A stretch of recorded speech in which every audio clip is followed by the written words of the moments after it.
Hi guys, welcome back to my channel. So ito na guys, after 2 months ng paggamit natin, or after 2 months ng pag-apply natin itong AC stop leak dito sa ating sasakyan. So ano kaya yung resulta guys? Effective kaya?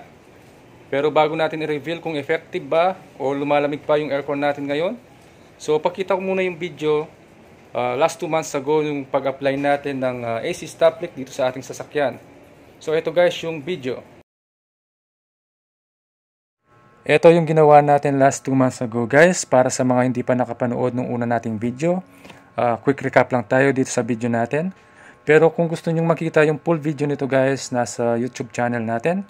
So ito guys, quick recap lang nung nangyari last 2 months ago. So yung date dito guys is March 28, 2024. So naisipan nga natin i-apply itong AC stop leak. Dahil nga after 1 month nung pinagawa natin yung sasakyan, after 1 month na nilagyan ng pre-on, wala ng lamig. So, ito yung una nating in-apply. In-apply natin yung isang can ng AC stop leak. So, binili natin online, in-apply natin. Pagkatapos natin in-apply, sumunod tayong nag-apply ng 2 can ng pre-on.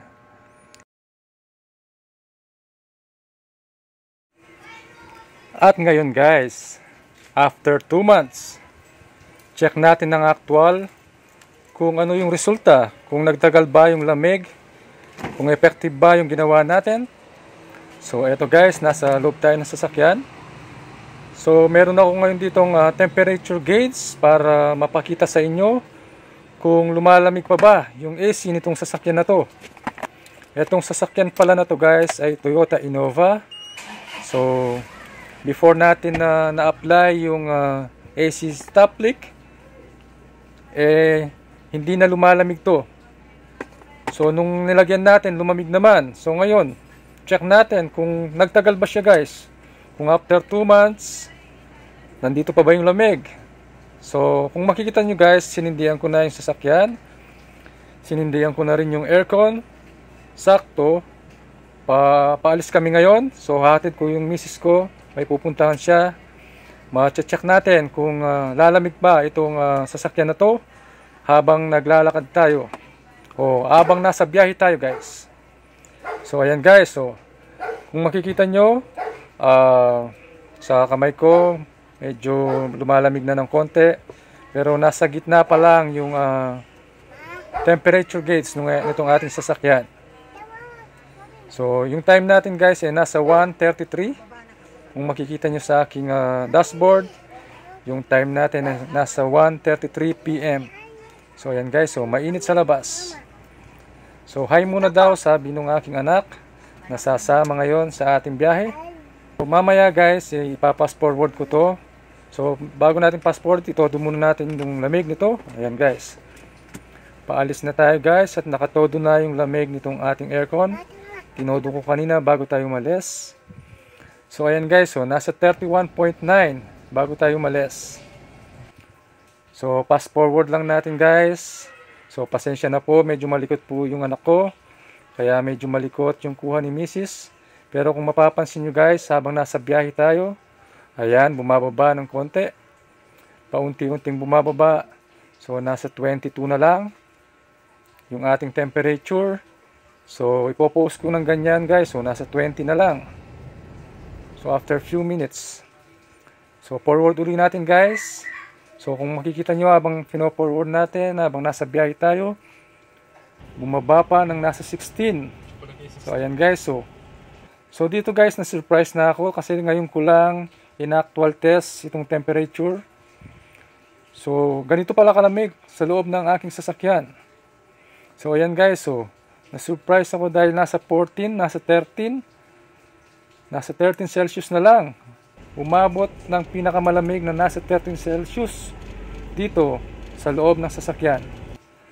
Dito guys, nanginginig na yung kamay ni Mrs. So nagrereklamo na siya. So ayun guys, so nandito na tayo. After almost 10 minutes. Ganun pala kalamig guys. So yung sa loob ng sasakyan. So nag-adjust lang ng konti ngayon dahil binuksan natin yung door. So ayan guys, so nasa 1:43, 10 minutes guys. Nasa 14 Celsius pa, pero nakabukas na yung pinto ng sasakyan. Ayun guys, so napakainit sa labas. So ayun guys, nakita nyo naman yung resulta. After 2 months, nung nag-apply tayo ng AC stop leak, talagang effective. Malamig na malamig pa yung aircon natin.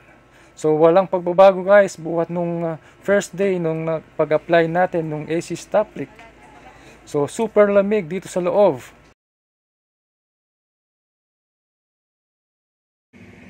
Ayun po guys, nakita nyo naman na malamig pa yung ating aircon. So after 2 months ng ating paglagay. So yung date ngayon guys is April 29. So 2 months and 1 day. Kasi kung maalala ko before, yung na-apply natin is March 28. So 2 months na, malamig pa. Unlike nung pinagawa natin to, yung kanyang rear evaporator, after 1 month wala na siyang lamig. After 1 month guys, pinagawa ko yung rear evaporator nito doon sa likod. After 1 month wala nang lamig. Ayun nga, hindi na lumalamig, kaya nag-decide na ako na lagyan itong AC stop leak. So far, okay naman guys. So, on my side, it's working. Hopefully, kung gusto nyo i-try, pwede naman. Basta't kailangan guys, tulad nung nangyari sa akin, 1 month. After kong pinagawa, 1 month bago nawala yung lamig niya. So, 2 weeks pa lang guys, ng pagkagawa ko, medyo nanghinala na ako kasi medyo nawawala na yung lamig.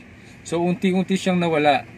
So, una, yung kabilang side lang, yung lumalamig. So, itong kabilang side ng matagal lumamig. So, medyo kinabahan na ako. So, eksakto 1 month, talaga wala nang lamig na lumalabas. So, kung ganun hindi naman ganun kabilis yung kanyang pagwala ng lamig, baka sakali, pwede ito sa inyo. Pwede nyo subukan itong AC stop leak. Kung hindi ganun kabilis yung inyong leak, at least 1 month or 2 weeks guys. Siguro 2 weeks, pwede nyo na subukan.